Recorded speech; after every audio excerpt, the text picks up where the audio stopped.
آج کے زمانے میں انسان کسی ایسے شخص سے مرید نہیں ہونا چاہتا جس کی کوئی کرامت نہ دے، کسی ایسے کی شاگردی میں نہیں آنا چاہتا جس کا علمی جاہ و جلال اس کو تسلیم نہ ہو۔ تو ذرا سوچیں، کوئی انسان اس کا کلمہ کیسے پڑھ لے گا جس کی عظمتوں سے یہی وجہ ہے کہ اللہ تبارک و تعالی نے انبیاء کرام کو بھیجا تو ساتھ ہی ساتھ ایسے ایسے کمالات بھی عطا کیے کہ جن کمالات کے سامنے دنیا عاجز ہو جائے اور تسلیم کرنے پر مجبور ہو جائے کہ واقعی آپ ہماری طرح نہیں بلکہ آپ اسپیشل انسان ہیں۔ انسان جب کمال دیکھتا ہے تب دل جھکتا ہے، اور جب دل جھکتا ہے تب غلامی آتی ہے، اور اگر کمال نہ دیکھے تو پھر یہ بات نہیں ہوتی۔ اور اگر کوئی انسان کسی کو مان لیتا ہے تو پھر اس کی تمنا ہوتی ہے کہ ہم اس کا کمال ہی دیکھیں، اس کے اندر کوئی نقص نہ دیکھیں، اس کے اندر کوئی عیب نہ دیکھیں، بلکہ جب بھی دیکھیں تو کمال دیکھیں۔ اور جیسے جیسے کمال دیکھتا چلا جاتا ہے اس کو اپنے ماننے پر فخر ہوتا چلا جاتا ہے، اسے یہ فخر ہوتا ہے کہ ہم بھی اسی کے ماننے والے ہیں۔ آج ہمارا فخر ہے جب ہم سنتے ہیں کہ ہمارے نبی نے انگلی کے اشارے سے چاند کے 2 ٹکڑے کیے، ہمارے نبی نے اشارہ کیا تو سورج پلٹ آیا، ہمارے نبی نے حکم دیا تو درخت سجدہ ریز ہوا، ہمارے نبی نے اشارہ کیا تو کنکروں نے کلمہ پڑھا۔ جب ہم یہ سنتے ہیں تو ہمیں فخر ہوتا ہے اور ہم بارگاہ الہی میں شکر ادا کرتے ہیں، یا اللہ تیرا لاکھ لاکھ شکر ہے کہ تو نے ہمیں بھی اسی آقا کا غلام بنایا، انہیں ہمیں بھی اسی آقا کا غلام بنایا ہے جس کے اشارے ابرو پر کائنات گردش کر رہی ہے۔ اور اگر ایسا نہ ہو، انسان اپنے نبی کی عظمتوں سے آشنا نہ ہو تو پھر بسا اوقات ایسا ہوتا ہے کہ انسان اپنے ایمان کو سنبھال نہیں پاتا، بچا نہیں پاتا۔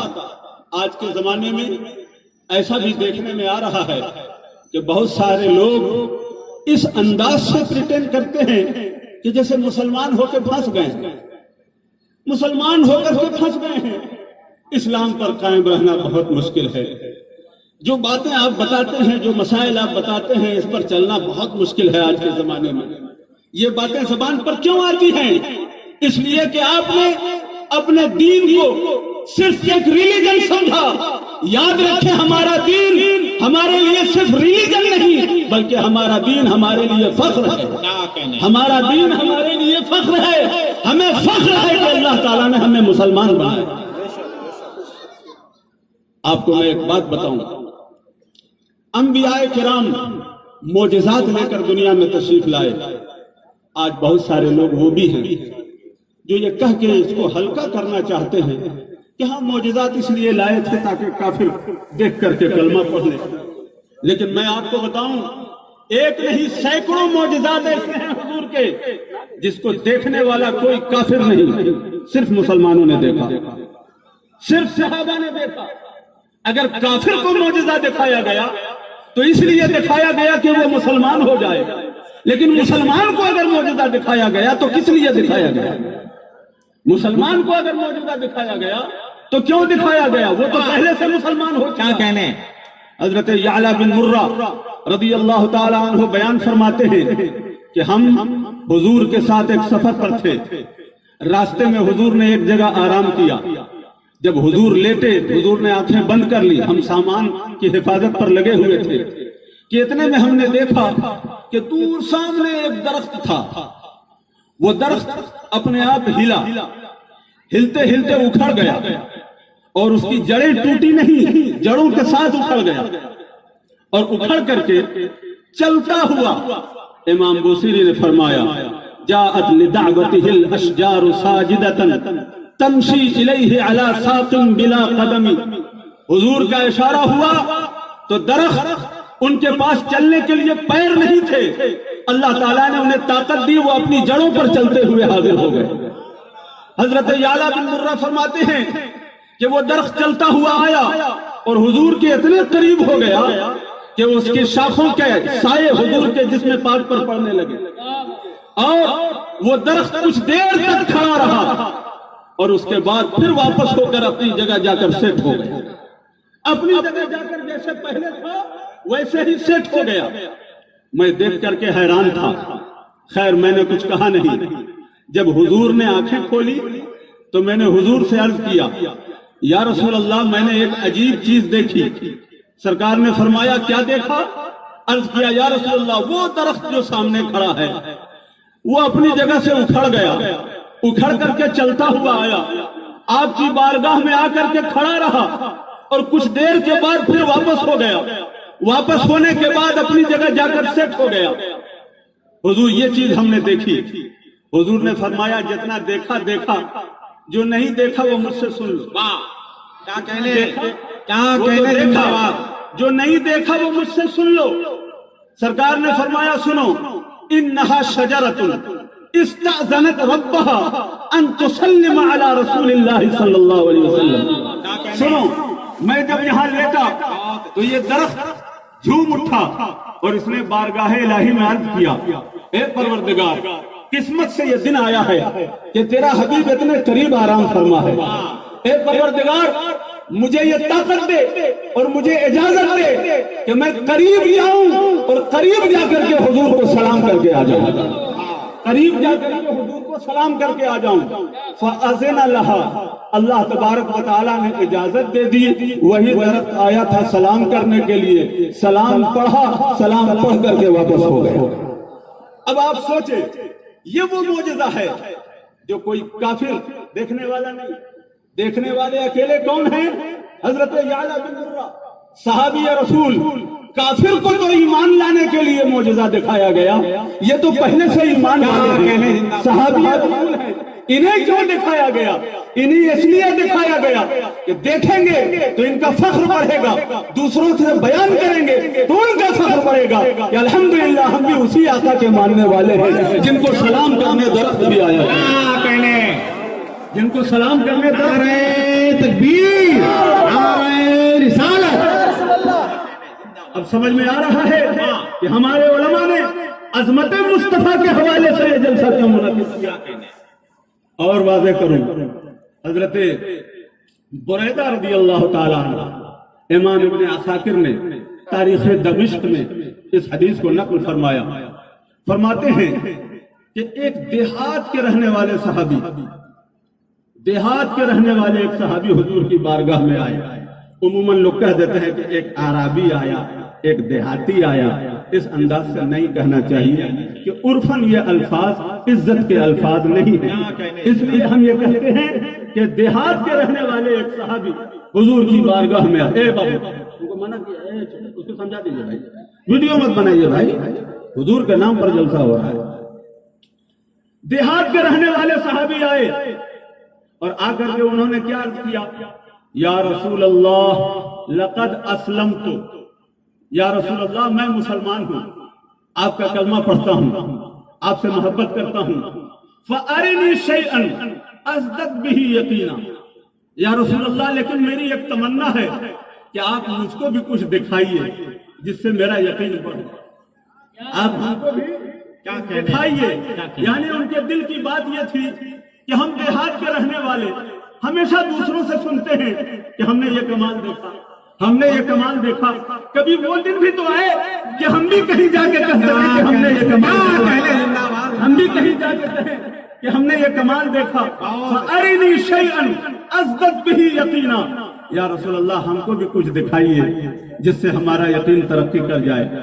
سرکار نے فرمایا من الذی ترید, کیا دیکھنا چاہتے ہو بولو, کیا دیکھنا چاہتے ہو. یعنی یہ نہیں کہ ہم جو چاہیں گے وہ تم کو دکھائیں گے, نہیں, تم جو چاہو گے وہ ہم تم کو دکھائیں گے. تم تو چاہو گے, اس لیے کہ اور انبیاء کرام آئے تو وہ خاص خاص معجزات لے کر کے آئے. حضرت عیسیٰ علیہ السلام نے خود ہی سے کہا وَأُبْرِئُ الْأَكْمَحَ وَالْأَبْرَصَ وَأُحْيِي الْمَوْتَى بِإِذْنِ اللَّهِ, میرا کمال یہ ہے کہ میں مادرزاد اندھے کو ٹھیک کر دیتا ہوں, میرا کمال یہ ہے کہ میں کوڑھ کے مریض کو ٹھیک کر دیتا ہوں، میرا کمال یہ ہے کہ میں مردوں کو زندہ کر دیتا ہوں، لیکن حضور یہ نہیں کہہ رہے ہیں کہ میرا کمال یہ ہے کہ میں یہ کر سکتا ہوں، نہیں، فرمایا تم جو چاہو وہ میں کر سکتا ہوں، تم جو چاہو وہ میں دکھا دوں گا۔ تو صحابی جو دیہات سے آئے تھے انہوں نے بھی ایک درخت کی طرف اشارہ کیا، یا رسول اللہ اس درخت سے کہیے کہ وہ آپ کے پاس آ جائے، اس درخت سے کہیے کہ وہ آپ کے پاس آ جائے۔ سرکار نے فرمایا میں نہیں کہوں گا، میں یہ اتھارٹی تمہیں کو دیتا ہوں، تم جا کے کہہ دو تب کہنے زندہ باد، میں نہیں کہوں گا، یہاں میری زبان نہیں چاہیے، میرا نام ہی کافی ہے، میرا نام ہی کافی ہے، میں نہیں جاؤں گا، تم جاؤ اور جا کر کے کہہ دو وہ آ جائے گا۔ صحابی رسول گئے، جا کر کے درخت سے مخاطب ہوئے، اجیبی الی رسول اللہ یا ایھا الشجرہ اجیبی الی رسول اللہ، اے درخت چل تجھے حضور نے بلایا ہے۔ جب اتنا کہا تو درخت اپنی جگہ سے ہلا اور اپنی جڑوں کے ساتھ زمین سے باہر آ گیا اور آ کر کے حضور کے سامنے کھڑا ہو گیا، حضور کے سامنے کھڑا ہو گیا۔ سرکار نے فرمایا بما تشہدین یا شجرہ، اے درخت تو اپنی گواہی پیش کر، کس بات کی گواہی دیتا ہے تو؟ درخت کے ایک ایک پتے سے اشہد ان لا الہ الا اللہ واشہد ان محمدا عبدہ ورسولہ کی آواز آنے لگی۔ جب یہ آواز آنے لگی تو صحابی رسول کو بول پڑے حسبی حسبی یا رسول اللہ، یا رسول اللہ بس اتنا کافی ہے، اب نہیں چاہیے، بس اب اس کو کہیے کہ اپنی جگہ جا کے سیٹ ہو جائے۔ سرکار نے اشارہ فرمایا، وہ درخت جا کر اپنی جگہ سیٹ ہو گیا۔ اب صحابی اپنے دل کی بات کہتے ہیں، صحابی اپنے دل کی بات حضور سے کہتے ہیں، یا رسول اللہ مجھے یقین ہے میں اپنے گاؤں میں اکیلا مسلمان ہوں، لیکن مجھے یقین ہے کہ جب میں جاؤں گا اور جا کر کے یہ آنکھوں دیکھا حال سناؤں گا لوگوں کو کہ میں اپنی آنکھوں سے یہ کمال دیکھ کر آ رہا ہوں، تو مجھے یقین ہے کہ میرا پورا گاؤں مسلمان ہو جائے گا، میرا پورا گاؤں آپ کا کلمہ پڑھنے لگے گا۔ کافروں کو تو معجزہ دکھایا گیا ایمان لانے کے لیے، ان مسلمانوں کو کیوں دکھایا جا رہا ہے؟ ایمان والوں کو کیوں دکھایا جا رہا ہے؟ جو ہدایت کے مینارے ہیں ان کو کیوں دکھایا جا رہا ہے؟ اسی لیے دکھایا جا رہا ہے کہ کمال دیکھتے جاؤ گے یقین ترقی کرتا جائے گا، کمال دیکھتے جاؤ گے ایمان ترقی کرتا جائے گا۔ اور یہ کمال دیکھنے ہی کا نتیجہ تھا کہ سولی پر چڑھ کر کے بھی فزت ورب الکعبہ کہا کرتے تھے صحابہ کرام، سولی پر چڑھ کر کے بھی اپنی کامیابی کا اعلان کیا کرتے تھے۔ یہ کمال سے آشنائی ہی کا نتیجہ تھا کہ میدان کربلا میں امام حسین نے اپنا پورا کنبہ کٹا دیا، لیکن اس تک نہیں کیا بلکہ اس پر فخر کرتے رہے کہ الحمدللہ جان تو ایک دن جانی ہی تھی، کسی کا ہو کر کے ہم دنیا سے جا رہے ہیں، یہ ہمارے لیے ساتھ۔ تو انسان جیسے جیسے اپنے نبی کے کمال سے آشنائی اسے حاصل ہوتی ہے اس کا ایمان ترقی کرتا ہے، اور ایمان جب ترقی کرتا ہے تو انسان کامل مومن ہوتا ہے۔ آپ سوچ کر کے دیکھیں، ایک مشہور حدیث پاک ہے، حضور نے ارشاد فرمایا خیر القرون قرنی ثم الذین یلونہم ثم الذین یلونہم، سب سے بہترین زمانہ میرا زمانہ، جس زمانے میں حضور ہیں، حضور کے صحابہ ہیں، سب سے بہترین زمانہ وہی زمانہ ہے۔ پھر اس کے بعد جو زمانہ اس سے ٹچ میں ہے وہ ہے، پھر اس کے بعد جو اس سے لگا ہوا زمانہ ہے وہ ہے۔ اب آپ سے میں پوچھتا ہوں، آپ ہی بتائیں وہ زمانہ سب سے بہتر زمانہ کیسے، جبکہ اس زمانے میں مسلمان کافی پریشان ہیں۔ آج ہمارا پیمانہ کیا ہے؟ فلاں جگہ کے مسلمان بہت اچھی حالت میں ہیں، گھر گھر میں نوکری ہے، خوشحالی ہے، پیسہ ہے، کھیتی ہے، وہاں کے مسلمان بہت اچھے ہیں۔ لیکن حضور نے جو پیمانہ دیا ہے وہ کیا ہے؟ حضور نے جو بیان فرمایا وہ کیا ہے؟ ایک وقت کھا رہے ہیں، دوسرے وقت بھوکے رہ رہے ہیں، پھر بھی حضور کہہ رہے ہیں سب سے اچھا زمانہ وہی زمانہ ہے، سب سے اچھا زمانہ وہی زمانہ ہے۔ کلیجہ منہ کو آ جائے گا سنیں گے تو۔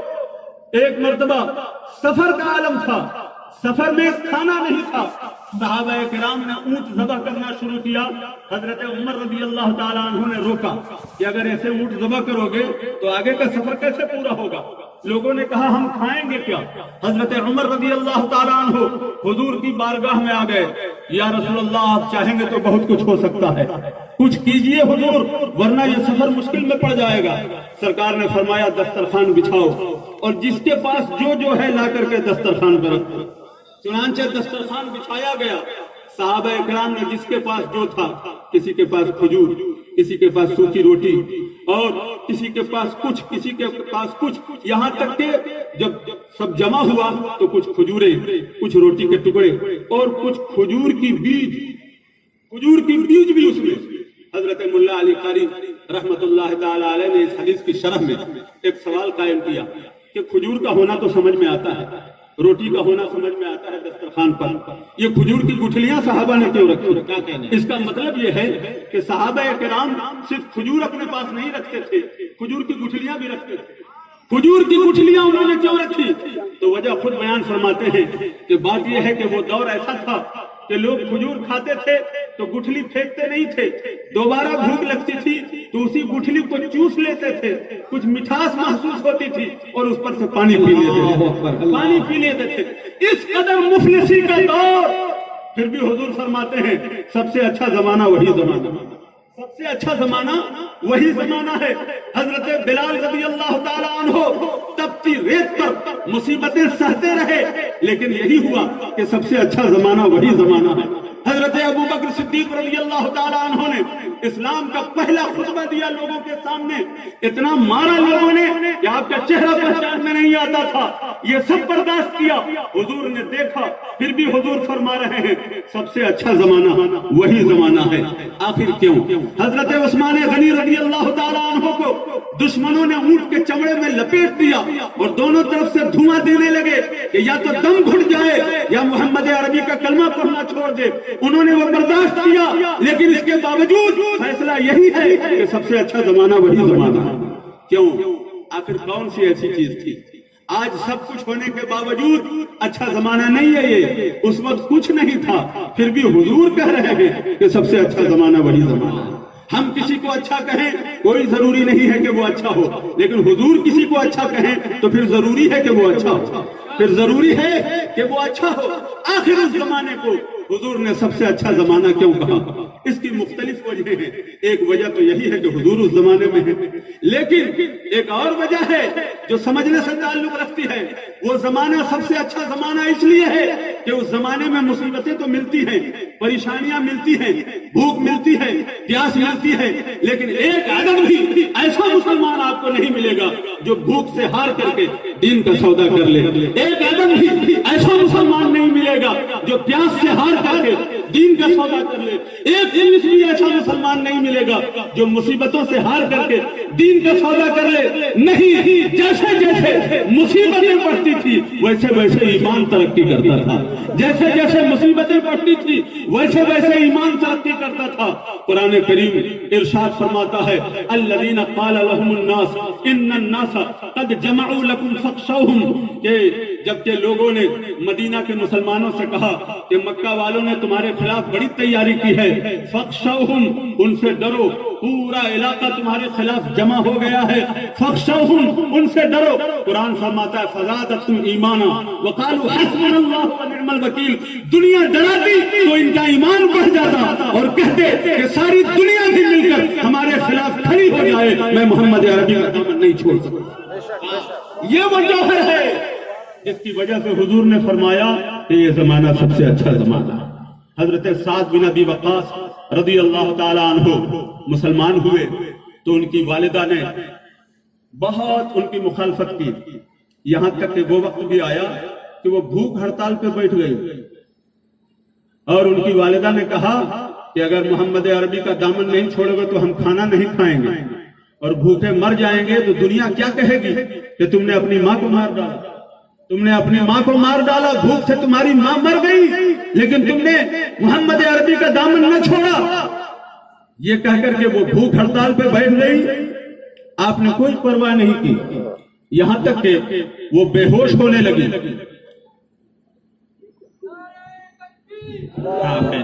سبحان اللہ۔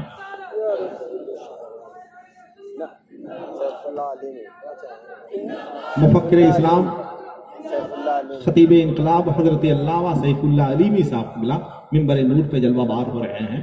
ذرا سب لوگ مل کر استقبال کر لیں. نعرہ تکبیر، نعرہ رسالت، مسلک اعلیٰ حضرت، عظمت مصطفیٰ کانفرنس. آپ بیٹھے رہیں، علماء کرام استقبال کر رہے ہیں کھڑے ہو کے.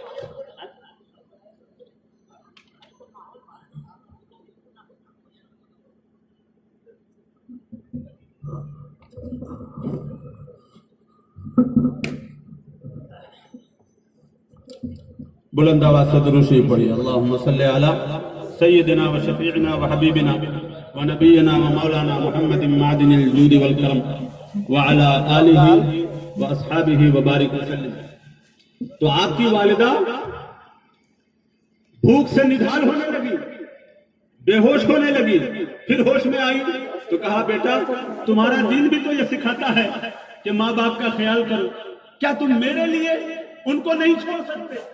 تو حضرت سعد فرماتے ہیں سنو، یہ الفاظ اگر چاندی کے ورق پر سونے کی تحریروں سے لکھا جائے تب بھی اس کا حق ادا نہیں ہو سکتا. حضرت سعد فرماتے ہیں سنو اماں، لو كانت لك 100 نفس فخرجت نفسا نفسا ما تركت دینی لہذا شیء دینی هذا لشیء. فرمایا سنو اماں، اگر تیرے پاس ایک نہیں 100 جانیں ہوں اور ایک ایک کر کے 100 مرتبہ تم مرے تو میں 100 مرتبہ تمہیں مرتا ہوا ایک مرتبہ بھی اپنے نبی کا دامن ایک مرتبہ بھی اپنے نبی کا دامن نہیں چھوڑ سکتا. یہ وہ جوہر ہے جس کی وجہ سے حضور نے فرمایا خیر القرون قرنی، سب سے اچھا زمانہ میرا زمانہ ہے. زمانہ دولت سے اچھا نہیں ہوتا، زمانہ ایمان سے اچھا ہوتا ہے. کوئی گاؤں دولت سے اچھا نہیں ہوتا، گاؤں میں ایمان ہو تو گاؤں اچھا ہوتا ہے. کوئی علاقہ دولت کی بنیاد پر نامور نہیں ہوتا، علاقے میں ایمان ہو تو ایمان کی بنیاد پر اس کا نام ہوتا ہے.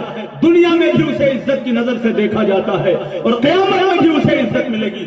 آپ سوچو نا، بغل میں لکھنؤ ہے، کوئی عزت کی نظر سے نہیں دیکھتا، لیکن بریلی شریف کے نام پر ہمارا ذوق بلند ہو جاتا ہے. بریلی شریف کے نام پر ہمارے جذبات تازہ ہو جاتے ہیں. کیوں؟ اس لیے نہیں کہ بریلی میں بہت دولت ہے، بلکہ اس لیے کہ بریلی میں ایمان کی ایک نشانی موجود ہے. بریلی میں ایمان کی ایک نشانی موجود ہے. تو علاقہ اور چیزوں سے بلند نہیں ہوتا، علاقہ ایمان سے بلند ہوتا ہے. جس علاقے میں ایمان کی دولت جتنی زیادہ ہو وہ علاقہ اللہ اور اس کے رسول کی نظر میں اتنے ہی زیادہ محترم ہوتا ہے.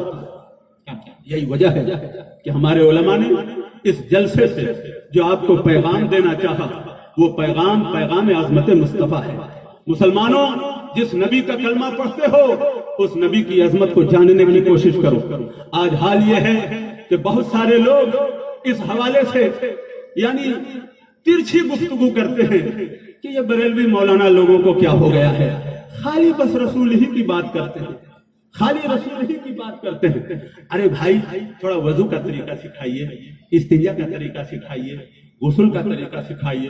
میں کہتا ہوں اگر آپ کو نہیں آتا ہے ابھی تک تو یہ افسوس کی بات ہے کہ آپ کو اب تک غسل کا طریقہ نہیں معلوم، آپ کو اب تک استنجے کا طریقہ نہیں معلوم.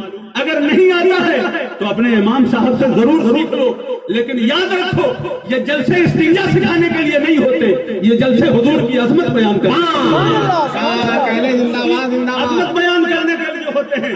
اس لیے کہ اگر حضور کی عظمتوں سے آشنائی رہے گی تو ہر عمل انسان کا قابل فضل رہے گا اور سرخروئی کی ضمانت رہے گا. اور اگر حضور کی عظمت سے آشنائی نہیں رہی، حضور کی عظمتوں کا اعتراف نہیں رہا، تو پھر قرآن فرماتا ہے عاملۃ ناصبۃ تصلی نارا حامیہ.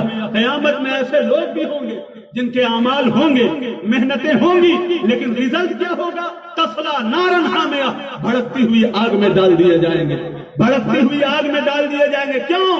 سب کچھ تھا لیکن جس نسبت کی ضرورت تھی اس نسبت میں معاملہ ٹھیک ٹھاک نہیں تھا. بات صرف یہ نہیں ہے کہ ہمیں نماز پڑھنا ہے، بات صرف یہ نہیں کہ ہمیں روزہ رکھنا ہے، نہیں، ہمیں حضور کا غلام بن کے نماز پڑھنا ہے، ہمیں حضور کا غلام بن کر کے روزہ رکھنا ہے، ہمیں حضور کا غلام بن کر کے عمل کرنا ہے. عمل کا درجہ دوسرا ہے، پہلے ایمان کا درجہ ہے، اور ایمان اس وقت تک کامل نہیں ہو سکتا جب تک کہ حضور کی عظمتوں سے آشنائی نہ ہو. حضور کی عظمتوں سے آشنائی نہ ہو. ایسی بے شمار مثالیں ملیں گی کہ جس موقع سے حضور نے اپنے صحابہ کے درمیان اپنی عظمتوں کا اظہار فرمایا اور صحابہ کو متنبہ فرمایا کہ تم ہماری عظمتوں سے آشنا رہو. چنانچہ صحیح بخاری میں ایک حدیث ہے، حضرت ابو رافع رضی اللہ تعالیٰ عنہ حضور کے ساتھ ہیں، تشریف لے جا رہے ہیں کہیں. راستے میں ایک خاتون نے اپنی کوئی پریشانی پیش کی، سرکار نے ان کی پریشانی دور فرما دی. آگے تشریف لے گئے. جب واپس آنے لگے تو اس خاتون نے دعوت کی اور ایک بکری، بھنی ہوئی بکری اس نے تیار کی. تو حضور کی عادت شریفہ یہ تھی کہ حضور کو بکری کا دست بہت پسند، پنجہ کرتے ہیں، دست بہت پسند. اب اس مقام پر بھی ایک بات سوچنے کی، حضرت ملا علی قاری رحمت اللہ تعالی علیہ نے اس مقام پر ایک سوال کیا. حضور کو دست پسند تھا، یہ حدیث میں ہے، لیکن انہوں نے سوال کیا کہ کیوں پسند تھا، حضور کو دست کیوں پسند تھا. اب یہ وہ مقام ہے جہاں اپنی اپنی فکر اور اپنی اپنی سوچ کے حساب سے انسان نتیجہ نکالتا ہے. کوئی انسان اگر کھانے ہی پینے میں رہتا ہو تو وہ کہے گا کہ بڑا ملائم ہوتا ہے، بڑا اچھا ہوتا ہے، ٹیسٹی ہوتا ہے، اس لیے پسند ہوگا. لیکن نہیں، کہنے والے نے کہا یہ تو اپنا اپنا ہے حوصلہ، یہ تو اپنی اپنی اڑان ہے. کوئی اڑ کے رہ گیا بام تک، کوئی کہکشاں سے گزر گیا، کوئی کہکشاں سے گزر گیا. حضرت ملا علی قاری فرماتے ہیں سنو میں کیا کہتا ہوں. حضور کو دست کیوں پسند تھا؟ فرماتے ہیں لبعدہ عن مقام النجاسات. حضور کو دست اس لیے پسند تھا کہ وہ نجاست کی جگہوں سے دور ہوتا ہے، نجاست کی جگہوں سے دور ہوتا ہے. حضور کی یہ پسند طبیعت کی وجہ سے نہیں، حضور کی یہ پسند نفاست کی وجہ سے تھی. حضور کی یہ پسند نفاست کی وجہ سے تھی. حضور کو بڑا پسند تھا. تو حضور کے سامنے جب ہانڈی لائی گئی تو سرکار نے حضرت ابو رافع سے فرمایا ناول الذراع یا ابا رافع، اے ابو رافع دست نکالو، اور دست نکال کر کے دو. حضرت ابو رافع رضی اللہ تعالی عنہ نے دست نکال کر کے پیش کیا. سرکار نے تناول فرمایا، صحابہ کو دیا. پھر حضور نے فرمایا ناول الذراع الاخر، دوسرا دست بھی نکالو. حضرت ابو رافع رضی اللہ تعالی عنہ پھر دوسرا دست نکالا. حضور نے اس میں سے کچھ تناول فرمایا، صحابہ میں تقسیم فرما دیا. اب حضور فرماتے ہیں ناول الذراع الاخر، ایک اور دست نکالو. حضرت ابو رافع خاموش.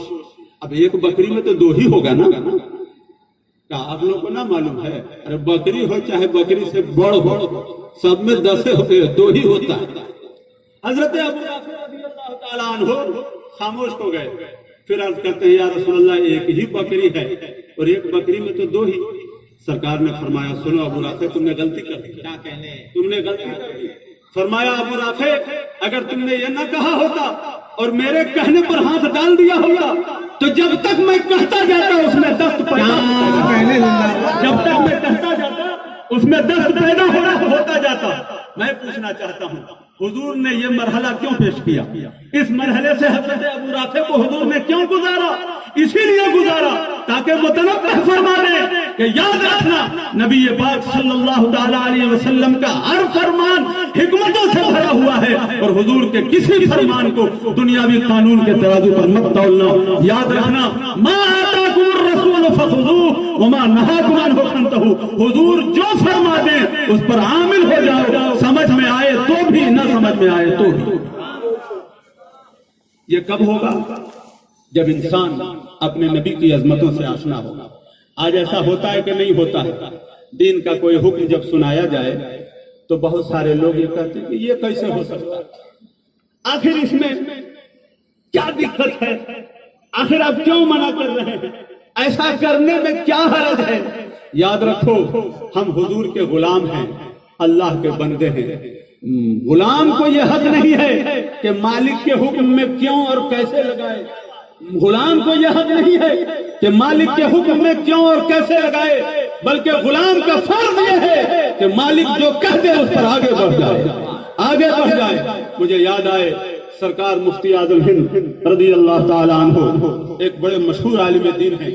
انہوں نے اپنی ہی کہانی خود سے سنائی کہ میں پہلی مرتبہ انگلینڈ گیا. آپ سمجھ گئے پہلی مرتبہ انگلینڈ گیا، انگلینڈ کچھ دن رہ کر کے آیا تو سرکار مفتی اعظم ہند کے ساتھ کھانے کا موقع ملا، تو میں نے جب پانی پیا تو بائیں ہاتھ سے گلاس اٹھایا، بائیں ہاتھ سے گلاس اٹھایا تو سرکار مفتی اعظم ہند نے ٹوکا، مولانا ایک مرتبہ انگلینڈ کیا گئے کہ حضور کی سنت بھول گئے، ایک مرتبہ انگلینڈ کیا گئے کہ آپ بائیں ہاتھ سے پانی پینے لگے؟ تو انہوں نے عرض کیا، یا رسول حضور یہ دائیں ہاتھ سے کھانا کھانے کی وجہ سے، اور کھانا کھانے کے بعد پھر اسی سے گلاس پکڑے تو یہ خدشہ ہے کہ اس سے گلاس آلودہ ہو جائے گا، اس لیے ایسا کرتے ہیں، عادت ہو گئی۔ تو سرکار مفتی اعظم ہند نے فرمایا، کیا تم حضور کے غلام نہیں؟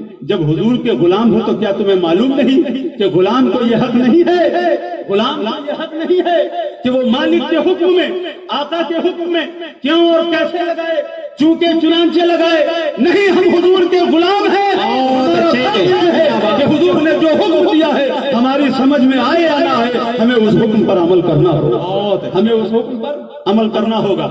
میں نے یہ داستان ایک مرتبہ حضور امین شریعت حضرت علامہ سبطین رضا خان رحمت اللہ تعالی علیہ کے سامنے سنایا تو حضرت نے قیام گاہ پہ مجھے فرمایا کہ سنیے، یہ بھی دیکھ لیجئے کہ کیسے دائیں ہاتھ سے گلاس پکڑا جاتا ہے کہ گلاس آلودہ نہ ہو، کھانا کھانے کا کون سا طریقہ ہے اور گلاس پکڑنے کا کیا طریقہ ہوگا کہ جس انداز سے آدمی گلاس پکڑے تو گلاس آلودہ نہ ہو۔ یہ ان کی غلط فہمی تھی کہ انہوں نے یہ سمجھ لیا تھا کہ گلاس آلودہ ہوگا، ورنہ انسان اگر سنت کے مطابق کھانا کھائے اور سنت کے مطابق گلاس پکڑے تو گلاس آلودہ نہیں ہوگا، اور انہوں نے پکڑ کر کے دکھایا کہ اس طرح سے گلاس پکڑا جاتا ہے۔ تو کہنا یہ ہے کہ اس طرح سے جذبہ اتباع کب پیدا ہوگا؟ یہ جذبہ اتباع تب پیدا ہوگا جب دل غلام ہو جائے گا، جب دل غلام ہو جائے۔ اور دل غلام کب بنتا ہے؟ دل تب غلام بنتا ہے جب مالک کی شان سے انسان آشنا ہو، آقا کی شان سے آشنا ہو۔ آقا کی شان جتنی زیادہ وہ سنتا چلا جائے گا اس کا ایمان ترقی کرتا چلا جائے گا۔ آپ ہی بتائیں، آپ کو ہم نے متعدد حدیثیں سنائی جن حدیثوں سے حضور کی شان نظر آئی، آپ کو یہ فخر ہوا کہ نہیں ہوا کہ الحمدللہ ہم بھی انہی کے ماننے والے، ہم بھی انہی کے، بولیے ہوا کہ نہیں ہوا کہ نہیں ہوا؟ انسان جب اپنے رہنما کی خوبی سنتا ہے تو اس کو فخر ہوتا ہے اور وہ فخر سے کہتا ہے کہ الحمدللہ ہم بھی انہی کے غلام ہیں، ہم بھی انہی کے ماننے والے۔ تو ضرورت اس بات کی ہے کہ جہاں دنیا کے سارے معاملات کے لیے آپ کے پاس وقت ہے، آپ وقت نکالیں، اپنے علماء کے پاس بیٹھیں، میلاد شریف کی محفلوں میں شروع سے حاضری دیں اور نبی پاک صلی اللہ تعالی علیہ وسلم کی عظمتیں سنیں۔ یاد رکھیں، اگر حضور کی عظمتوں سے دل خالی ہو گیا اور ذہن خالی ہو گیا تو وہی دن اس قوم کی موت کا دن ہوگا۔ جب تک اس قوم کے دل میں نبی پاک صلی اللہ تعالی علیہ وسلم کی عظمت کا چراغ جلتا رہے گا، دنیا کی کوئی طاقت مٹا نہیں سکتی۔ اقبال نے پیش کیا ابلیس کا فرمان،